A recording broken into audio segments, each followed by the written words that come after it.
Hello friends, मैं सोभित मिश्रा स्वागत करता हूं आप सभी का अपने यूट्यूब चैनल यूनिक सॉल्यूशन में। आज हम लोग अर्थव्यवस्था के अंतर्गत इकोनॉमिक सिस्टम पढ़ने जा रहे हैं और जिसका मतलब होता है आर्थिक प्रणालियां। तो आर्थिक प्रणालियां क्या हैं, इनको समझते हैं और अगर वीडियो आपको पसंद आता है तो आप वीडियो को लाइक शेयर करें और साथ में चैनल से जुड़े रहने के लिए चैनल को सब्सक्राइब भी करें। इकोनॉमिक सिस्टम, आर्थिक प्रणालियां, यह क्या है? देखिए, अर्थव्यवस्था के सामने, जैसा कि हम लोगों ने पिछले वीडियो में चर्चा की थी कि जो अर्थशास्त्र है उसको व्यष्टि अर्थशास्त्र और समष्टि अर्थशास्त्र में बांट कर जब हम लोग पढ़ते हैं तो ठीक है, या तो सब अर्थशास्त्र के प्रकार है, लेकिन अर्थशास्त्र के सामने एक लक्ष्य यह था कि किस तरीके से जो मनुष्य की आवश्यक वस्तुएं हैं, जैसे कि रोटी, कपड़ा, मकान, जल तथा अन्य वस्तुएं, जो कि मनुष्य को सरवाइव करने के लिए या उनके डेली एसेंशियल लाइफ में, एसेंशियल जो आवश्यक वस्तुएं हैं जो उनको डेली लाइफ में चाहिए, तो उन साधनों का किस प्रकार उत्पादन किया जाए। और दूसरा अर्थव्यवस्था के सामने लक्ष्य यह था कि किस प्रकार वो उत्पादित हुए साधनों का वितरण किया जाए। तो इसका मतलब अर्थव्यवस्था एक छोटा टर्म है, अर्थशास्त्र एक बड़ा टर्म होता है। इसको आपने पिछले वीडियो में समझा था और अगर आप उसके बारे में जानना चाहते हैं तो आप प्लेलिस्ट में जाकर के उसको विजिट कर सकते हैं। तो क्या है ना कि अगर कहा जाए कि अर्थशास्त्र के सामने दो लक्ष्य क्या है, तो एक तो उत्पादन करना और दूसरा उत्पादन करने के बाद में उसको वितरित करना। तो अब उत्पादन करने के लिए रुपए की आवश्यकता पड़ेगी, रुपया निवेश करना पड़ेगा। तो रुपया कौन निवेश करेगा, कितना निवेश करेगा, यह प्रश्न उठ जाते हैं। और इसी आधार पर विश्व में इकोनॉमिक सिस्टम, आर्थिक प्रणाली विकसित हुई। और अगर इसको बांट करके पढ़ा जाए कि यह आर्थिक प्रणाली क्या है, तो हम लोग इस आर्थिक प्रणाली को या इकोनॉमिक सिस्टम को दो भागों में बांट कर पढ़ सकते हैं। एक तो हम लोग बोल सकते हैं बाजार अर्थव्यवस्था, जिसे मार्केट इकोनॉमी कहते हैं, और दूसरा बोल सकते हैं गैर बाजार अर्थव्यवस्था, नॉन मार्केट इकोनॉमी, गैर बाजार अर्थव्यवस्था। बाजार अर्थव्यवस्था और गैर बाजार अर्थव्यवस्था। तो आप यह तो समझ पाए कि इकोनॉमिक सिस्टम है क्या, मतलब कि अर्थशास्त्र या अर्थव्यवस्था के सामने एक लक्ष्य के उत्पादन किस प्रकार किया जाए और उत्पादित हुए सामानों का वितरण किस प्रकार किया जाए, उस संकल्पना को लेकर के इकोनॉमिक सिस्टम के अंतर्गत दो प्रकार की अर्थव्यवस्थाएं देखने को मिलती हैं, एक बाजार अर्थव्यवस्था और दूसरी गैर बाजार अर्थव्यवस्था। अब हमारे सामने प्रश्न यह उठता है कि यह बाजार और गैर बाजार क्या है। तो सबसे पहले हम लोग समझते हैं बाजार अर्थव्यवस्था। बाजार अर्थव्यवस्था के अंतर्गत भी दो प्रकार के पहलू देखे जा सकते हैं, जिसको हम लोग कहते हैं एक तो पूंजीवादी अर्थव्यवस्था, एक को हम लोग कहते हैं पूंजीवादी अर्थव्यवस्था, और एक को हम लोग कहते हैं मुक्त बाजार अर्थव्यवस्था, फ्री मार्केट इकोनॉमी, मुक्त बाजार अर्थव्यवस्था। तो सबसे पहले अर्थशास्त्र के जनक कहे जाते हैं एडम स्मिथ। उनकी पुस्तक आपको याद होगी, वेल्थ ऑफ नेशंस। जो वेल्थ ऑफ नेशंस है, देखिए बाजार अर्थव्यवस्था जो एक संपूर्ण है और बाजार अर्थव्यवस्था के अंतर्गत एक पूंजीवादी और मुक्त बाजार है। इस प्रकार की अर्थव्यवस्था को जो जनक बोला जा सकता है, वह जनक कहा जा सकता है एडम स्मिथ को। वह जनक कहा जा सकता है एडम स्मिथ को। अब एडम स्मिथ, इनकी पुस्तक कौन सी है? Wealth of Nations, wealth of Nations, ठीक है। यह एडम स्मिथ की पुस्तक है और इसी पुस्तक के आधार पर बाजार अर्थव्यवस्था की व्याख्या की जा सकती है। इसी पुस्तक के आधार पर बाजार अर्थव्यवस्था की व्याख्या की जा सकती है। तो एडम स्मिथ ने अपनी इस पुस्तक में क्या बताया है? इन्होंने अपनी पुस्तक में कहा है कि जो समाज में जिन वस्तुओं का उपभोग किया जाता है या जो डेली उपयोग में व्यक्तियों के द्वारा लाई जाती हैं, उनका उत्पादन करने के लिए किसी पर निर्भर होने की आवश्यकता नहीं है। समाज में कुछ लोगों का वर्ग अपने निजी स्वार्थों की पूर्ति के लिए रुपया इन्वेस्ट करता है और उस इन्वेस्ट किए गए रुपए से उत्पादन करता है और उनसे जो है लाभ कमाता है, अपने निजी स्वार्थों की पूर्ति करता है। तो निजी स्वार्थों की पूर्ति करने के साथ साथ जो उसने उत्पादन किया वह समाज के अन्य वर्गों तक पहुंचता है।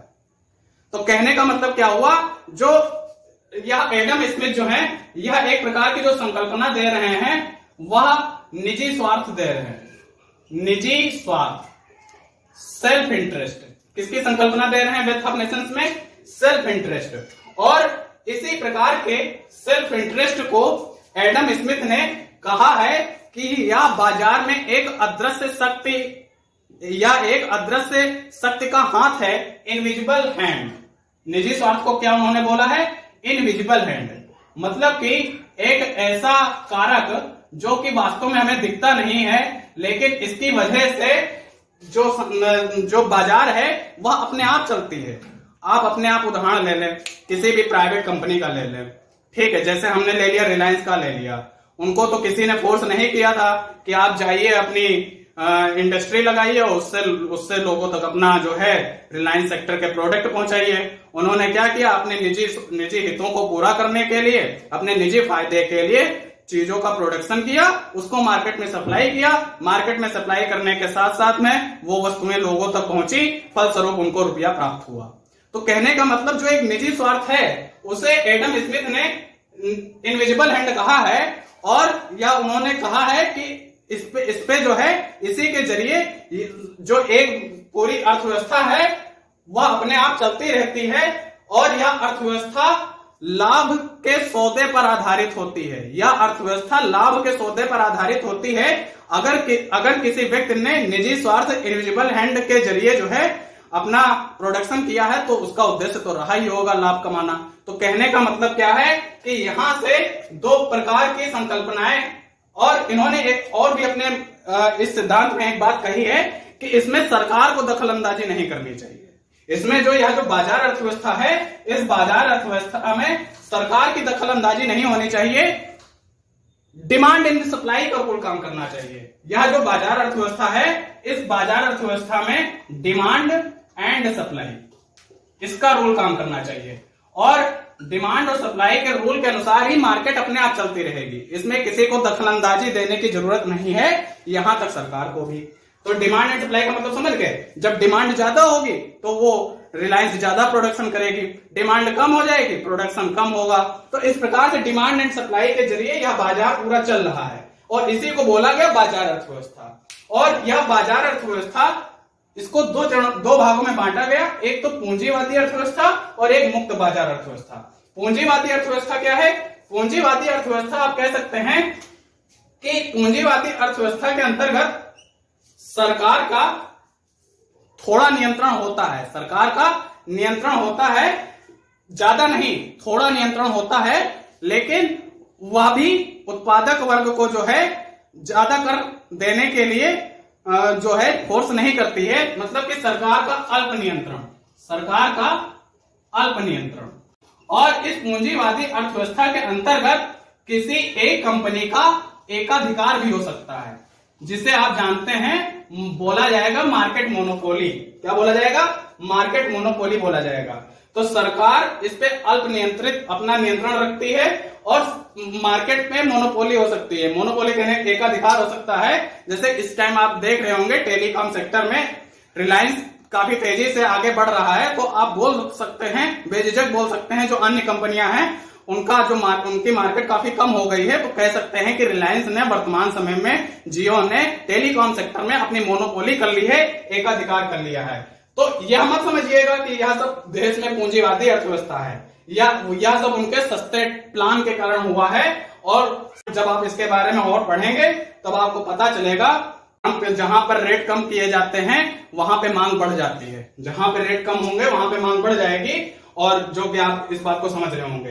तो सरकार इस पे अल्प नियंत्रण रखती है, एकाधिकार हो सकता है। लेकिन मुक्त बाजार अर्थव्यवस्था में आप इसके नाम में देख रहे होंगे मुक्त बाजार, इस पे सरकार का नियंत्रण नहीं होता है, सरकार का नियंत्रण नहीं होता है। मतलब कि, और अगर नियंत्रण होगा तो बहुत कम कर के साथ, बहुत कम कर के साथ, या कर लगेंगे ही नहीं। तो मुक्त बाजार अर्थव्यवस्था में सरकार का नियंत्रण नहीं होगा। और मुक्त बाजार अर्थव्यवस्था में, अच्छा यहां पर देखें, पूंजीवादी अर्थव्यवस्था में एकाधिकार है और मुक्त बाजार अर्थव्यवस्था में एक से ज्यादा हर कंपनी को बराबर कंपटीशन करने का अधिकार होता है, मतलब कि पूर्ण प्रतिस्पर्धा होती है। मुक्त बाजार अर्थव्यवस्था में क्या होता है? पूर्ण प्रतिस्पर्धा होती है। तो उम्मीद है आप समझ गए कि बाजार अर्थव्यवस्था क्या है। अच्छा, इस अर्थव्यवस्था को अपनाने वाला पहला देश यूएसए बना और यूएसए के बाद में पश्चिमी यूरोप के इन देशों ने इस अर्थव्यवस्था को अपनाया और 1930 जो दशक था उसके अंतिम सालों तक इन देशों ने पूंजीवादी अर्थव्यवस्था के जरिए अपने लाभ को पाते हुए काफी डेवलप हुए। और यही कारण है कि आज ये जो पश्चिमी देश हैं, अमेरिका और पश्चिमी यूरोप, यह आज वर्तमान में विकसित हैं क्योंकि इन्होंने पूंजीवादी अर्थव्यवस्था के तहत काफी लाभ कमाया, मार्केट को डिमांड एंड सप्लाई पर छोड़ दिया। लेकिन यह जो संकल्पना थी यह फेल हो गई। जब 1929 की आर्थिक मंदी आई तब यह संकल्पना फेल हो गई और जो गैर बाजार अर्थव्यवस्था है यह टर्म सामने आने लगा। तो यह गैर बाजार अर्थव्यवस्था यह क्या है? गैर बाजार अर्थव्यवस्था को भी हम लोग दो भागों में बांट सकते हैं, एक तो समाजवाद और दूसरा साम्यवाद। समाजवाद और दूसरा साम्यवाद। अब समझते हैं कि यह समाजवाद और साम्यवाद क्या है। देखिए, बाजार अर्थव्यवस्था में आप समझ रहे हैं कि सरकार का बहुत कम नियंत्रण है या नियंत्रण है ही नहीं, और सरकार उत्पादक वर्ग पे कोई टैक्स नहीं लगा रही है या लगा भी रही है तो बहुत कम। अच्छा, इसकी संकल्पना किसने दी? जब यह इकोनॉमिक मॉडल फेल हो गया, मतलब कि आप कह सकते हैं 1929 में जाकर के यह फेल हुआ, उसके पहले ही जो एडम स्मिथ के बाद में दूसरे अर्थशास्त्री हुए कार्ल मार्क्स ने समाजवाद और साम्यवाद का जो है एक अपना उन्होंने सिद्धांत प्रस्तुत किया। तो यह सिद्धांत क्या था? अच्छा, यह देखें कि यह जो बाजार अर्थव्यवस्था थी इसका नेगेटिव पॉइंट यह रहा कि समाज में जो उच्च वर्ग था वह और ऊंचा होता गया और जो निम्न वर्ग था और निम्न होता गया। इन दोनों के बीच की खाई और गहरी होती गई। इसी को ध्यान में रखते हुए कार्ल मार्क्स ने कहा कि सरकार इस पे तो कोई नियंत्रण कर नहीं रही है। जो यह जो साधन है प्रकृति के, भले उत्पादक वर्ग प्रकृति के साधनों का उपयोग करके उत्पादन कर रहा हो, लेकिन यह जो प्रकृति के साधन है यह किसी एक व्यक्ति के नहीं है, इन पर समस्त व्यक्तियों का बराबर अधिकार है। और इसी संकल्पना का उपयोग में लाते हुए उन्होंने समाजवाद या साम्यवाद जैसे तत्वों का अपनी विचारधारा में समावेश किया। तो उनका कहना क्या था कि प्रकृति जो समाज है उसमें दो तरीके के व्यक्ति होते हैं। किसकी मैं बात कर रहा हूं? या गैर बाजार अर्थव्यवस्था कार्ल मार्क्स के विचारों से उत्पन्न हुई है। किसके विचारों से उत्पन्न हुई है? कार्ल मार्क्स के विचारों। आपको पता होगा, इनकी बहुत प्रसिद्ध पुस्तक है दास कैपिटल। तो इनके विचार क्या थे? इन्होंने कहा कि समाज में जो साधन है या साधन जो है या इन पर सभी का हक है। तो समाज में इस तरीके से दो प्रकार के वर्ग बन जाते हैं, एक तो सर्वहारा और दूसरा बुजुर्गा वर्ग। कौन से दो वर्ग बन जाते हैं? सर्वहारा, एक बुजुर्गा वर्ग। या आप इसको ऐसे बोल सकते हैं, एक तो उच्च वर्ग और निम्न वर्ग। तो निम्न वर्ग क्या होता है कि इन्होंने कहा कि जो समाज में हर संपत्ति है, जो विभिन्न संपत्तियां हैं, इनको सभी व्यक्तियों में बराबर बांट देना चाहिए।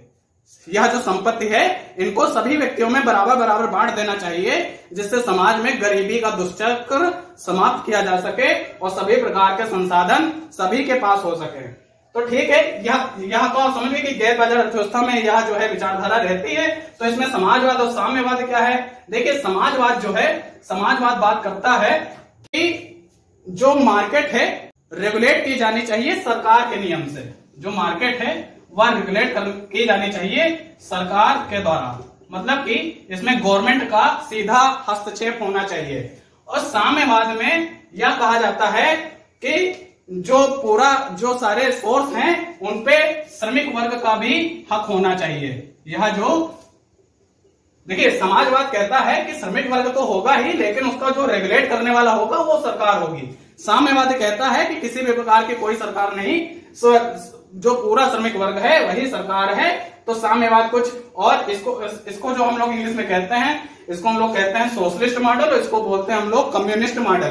तो आप देखेंगे कि रूस की क्रांति के बाद में समाजवाद रूस में अपनाया गया और 1919 में बोल्शेविक क्रांति के बाद में, और जो साम्यवाद है, यह चीन में अपनाया गया 1949 में। साम्यवाद जो है यह चीन में अपनाया गया 1949 में। तो अच्छा, यह काफी लोकप्रिय हुए कि साम्यवाद और समाजवाद के अंतर्गत यह सब आता है। लेकिन 1980 के दशक के बाद में यह भी अर्थव्यवस्थाएं फेल होने लगी और समाज में एक दूसरे प्रकार की विचारधारा जन्म लेती है, जिसको हम लोग कहते हैं मिश्रित अर्थव्यवस्था। और यह मिश्रित अर्थव्यवस्था, मिक्स्ड इकोनॉमी क्या है? मिश्रित अर्थव्यवस्था यह कहता है कि समाज में जो उत्पादक है, मतलब कि आप इसके नाम से समझ रहे होंगे, जिसको अर्थव्यवस्था की सामान्य जानकारी है वह भी बता देगा कि मिश्रित अर्थव्यवस्था में पूंजीवाद और समाजवाद दोनों एक साथ मौजूद होंगे। तो यह पूंजीवाद और समाजवाद क्या है? कहने का मतलब यह है जो उत्पादन के साधन हैं मतलब कि आप बोल सकते हैं प्राइवेट कंपनी और जो गवर्नमेंट कंपनी है या पब्लिक कंपनी है, यह दोनों एक साथ मौजूद होंगे और इन सभी कंपनियों को सरकार के द्वारा नियंत्रित किया जाएगा और सरकार इनके जरिए इस प्रकार के जो साधन, जो प्रोडक्ट बनाए जा रहे हैं, उन प्रोडक्ट को इस प्रकार सुनिश्चित करेगी कि उनका वितरण जो है समाज में सभी वर्गों तक बराबर तरीके से हो सके। और मिश्रित अर्थव्यवस्था का सबसे अच्छा उदाहरण आप पाते हैं अपने देश को। तो उम्मीद है आप समझ पाए होंगे कि बाजार अर्थव्यवस्था, गैर बाजार अर्थव्यवस्था क्या होता है, साथ में मिश्रित अर्थव्यवस्था क्या है, और यह सभी को संयुक्त रूप से बोला जाता है इकोनॉमिक सिस्टम, आर्थिक प्रणालियां। उम्मीद है आपको वीडियो पसंद आया होगा। वीडियो को लाइक शेयर करें, मित्रों को फॉरवर्ड करते रहें और चैनल से जुड़े रहने के लिए चैनल को सब्सक्राइब करें। धन्यवाद।